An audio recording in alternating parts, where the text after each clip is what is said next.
We're all pretty familiar with horoscopes and all those personality tests out there. But what if there's a simpler key to figuring ourselves out? Something that's been hiding in plain sight this whole time, the day you were born. So today, we're going to dive in and explore what that one little number might reveal about you. Let's see what we find out. So here's the big question.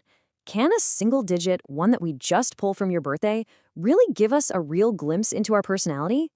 Well, this whole system of numerology suggests that, yeah, it can. That there's this kind of blueprint for our character just waiting to be read. Okay, first things first. You're going to need to find your personality number.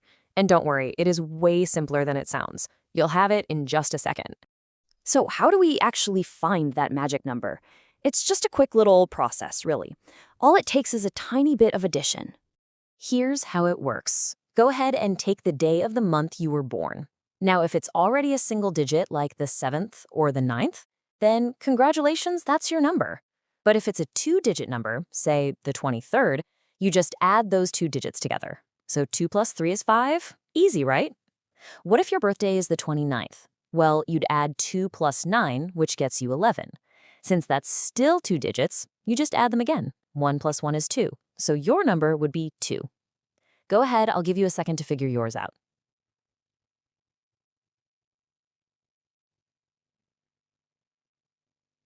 All right, you got it? Let's move on. Now that you have your number, it's time for the big reveal. We're about to go through all 9 personality types. Find yours, and let's see just how well it fits.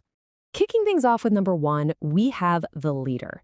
If this is your number, chances are you are a born leader, a super independent thinker with a totally unique way of looking at the world. You're driven, you're determined, and you pretty much carve out your own path in life. Next up is number 2, the peacemaker. People with this number are often really sensitive and intuitive, and they have this amazing knack for solving problems and smoothing over conflicts. You're probably the person everyone turns to for support, the one who just brings harmony to any group. If you're a number 3, then you are the inspirer.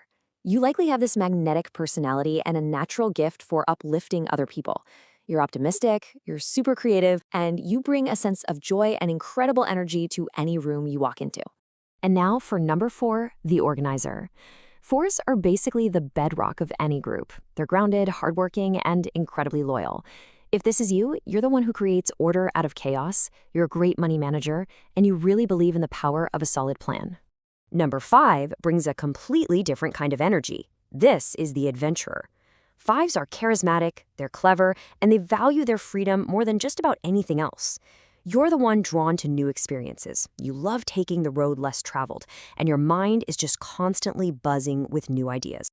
And right here, we see a perfect example of the contrast between these types.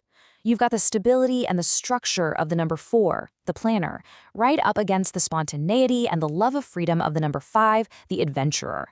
It just perfectly illustrates the totally different energies these numbers can represent.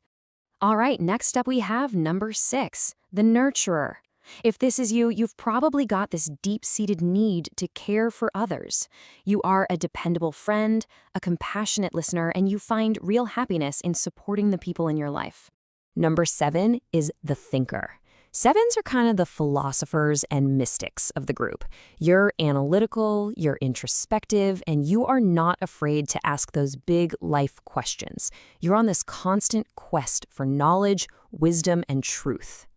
And then there's number 8, the powerhouse. 8s are just forces of nature. They're ambitious, they're strong, and they are incredibly driven. You're a natural leader who doesn't shy away from taking charge. You have a powerful presence and a real talent for building things and getting things done. And we wrap things up with number 9, the humanitarian. 9s are really the compassionate heart of this whole system. If you're a 9, you're empathetic, idealistic, and you have this profound desire to make the world a better place. You really do see the best in people and inspire others with your vision. So there you have it, all 9 personality types. From the assertive leader to the compassionate humanitarian, it's this really fascinating spectrum of human character, isn't it? But what does it all really mean? Now for the most important question of all. Did your number resonate with you? When you heard the description, did you kind of nod your head and see a reflection of yourself? It's always so interesting to see how these systems either line up or don't, with how we see ourselves. So, what are we supposed to make of all this? Is it a glimpse into some hidden order of the universe? Is it just a reflection of timeless psychological archetypes? Or is it all just a bit of fun with numbers? Maybe the most interesting question isn't whether it's true, but what it says about our own search for meaning and identity. What do you think?